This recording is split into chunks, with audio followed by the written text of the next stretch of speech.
Essa semana eu tava no trabalho conversando com uma amiga e a gente tava falando, né, a respeito de alguns testemunhos, algumas histórias que a gente conhece da nossa igreja mesmo, falando sobre família.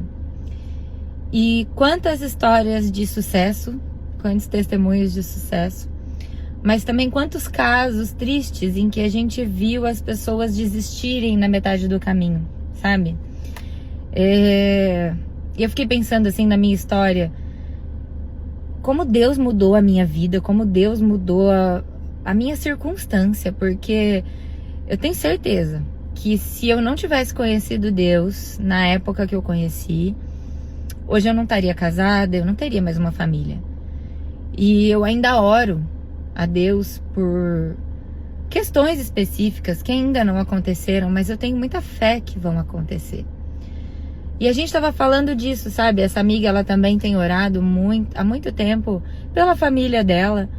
E a gente estava conversando sobre as pessoas que a gente já viu desistir no meio do caminho, sabe? Não assim, condenando, apontando o dedo, mas o quanto isso é triste, porque eu fico pensando, com base na minha circunstância, no que eu tenho vivido, se a gente desistir, o que sobra? Se a gente parar de orar, se a gente parar de ir para a igreja, parar de buscar Deus, o que sobra? Porque eu entendo que não sou eu quem vou convencer ninguém, não é, né? Não é você que vai convencer, você, esposa, marido, que tá orando pelo seu cônjuge, você, mãe, que tá orando pelos seus filhos, sabe? Você que ora por alguém da sua família. Não é a gente que convence. A Bíblia diz que quem convence é o Espírito.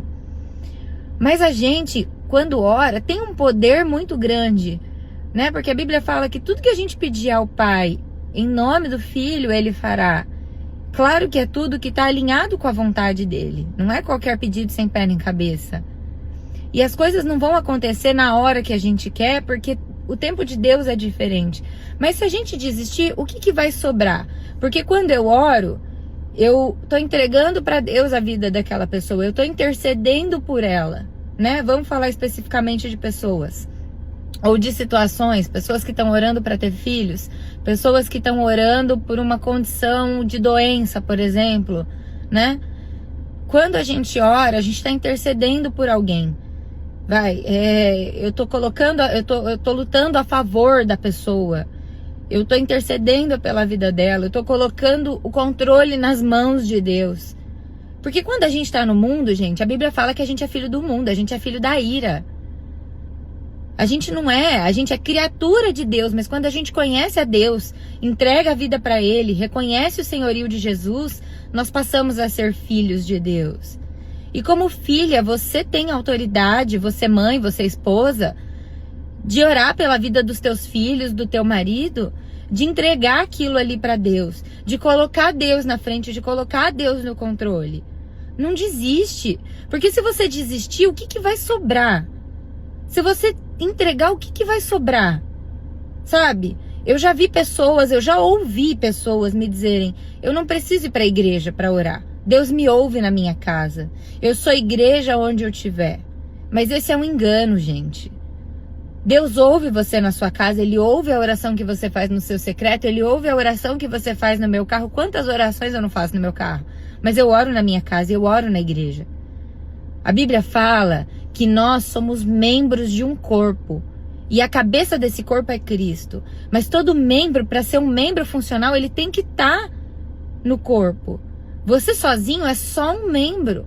Você sozinho pode ser derrubado. Sabe? Você sozinho não vai resistir na hora difícil, na hora da tempestade, na hora dura. Você precisa estar unido no corpo. A mão, se eu cortar a mão, ela é só a mão. Ela vai deixar de ter vida, não vai circular sangue, não vai ser mais nada. Ela vai ser só uma mão que vai parar de funcionar, vai necrosar ali fora do corpo. Mas no corpo ela é uma mão, ela funciona, ela cumpre as funções que o cérebro manda.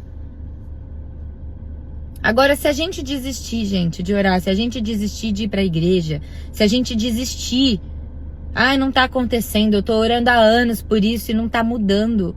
Sabe, uma vez, Deus me deu a oportunidade de ver Sabe, uma mulher que foi com a gente para um culto de mulheres, ela estava numa situação assim muito difícil, enfrentando uma depressão, ela tinha tentado um suicídio e Deus deu esse privilégio de poder levar essa mulher para a igreja. O culto inteiro, eu não vi nada acontecer.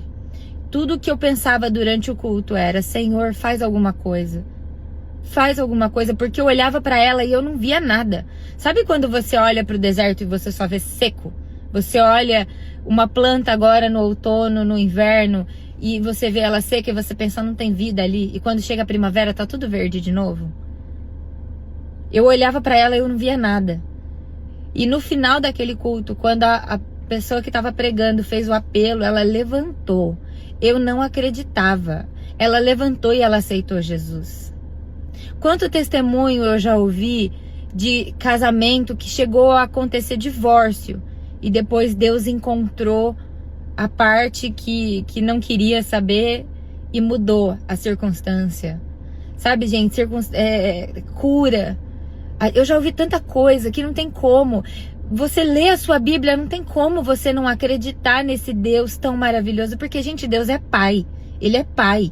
E como Pai, Ele ouve o que a gente pede. Se a gente ouve tudo que os nossos filhos querem, e geralmente o que eles querem é um doce, um brinquedo, como que Deus não ouve os nossos pedidos? Como que Deus não ouve as nossas orações? Principalmente quando a gente está orando de acordo com a vontade dEle, a gente está intercedendo pela vida de outra pessoa. Então eu fico indignada quando eu ouço alguém desistir. Sabe, você, mulher, que tá orando pelo seu filho, pelo seu marido, pela sua mãe, pelo seu pai, pelo seu parente, não desiste não. Não para de ir pra igreja, não fique em casa. Porque isso é tudo que Satanás quer. Que você desista, que você pare de buscar. Se com Deus já é difícil, se com Deus as lutas já vêm, o inimigo se levanta, você tem que passar situações em que você aguenta calada. Mas você tem para quem recorrer. Você chora, você pede oração na igreja, você busca o conselho de um pastor, de um amigo, da sua pastora, da sua líder de célula. Sem Deus, o que você vai fazer? Não é você que vai convencer, mas você tem o poder de mudar essa situação, de colocar Deus dentro da tua casa, de entregar aquela vida na mão de Deus. Agora, uma coisa que é muito importante: não busca Deus pelo que Ele pode fazer. Busca Deus por quem Ele é. Deuteronômio fala que amarás o Senhor teu Deus de todo o coração, com toda a tua força e com todo o teu entendimento. A Bíblia não manda a gente buscar a Deus pelo que Ele pode fazer, porque Ele pode todas as coisas, não duvida disso. Mas a Bíblia manda a gente buscar a Deus e amar a Deus de todo o nosso coração. Tem uma música que fala, né? Se Deus fizer, Ele é Deus, se não fizer, Ele é Deus. E Ele vai continuar sendo Deus. Sabe? Ele é um Deus perfeito, Ele é um Deus amoroso, que é digno do nosso louvor e da nossa adoração, independente da nossa circunstância.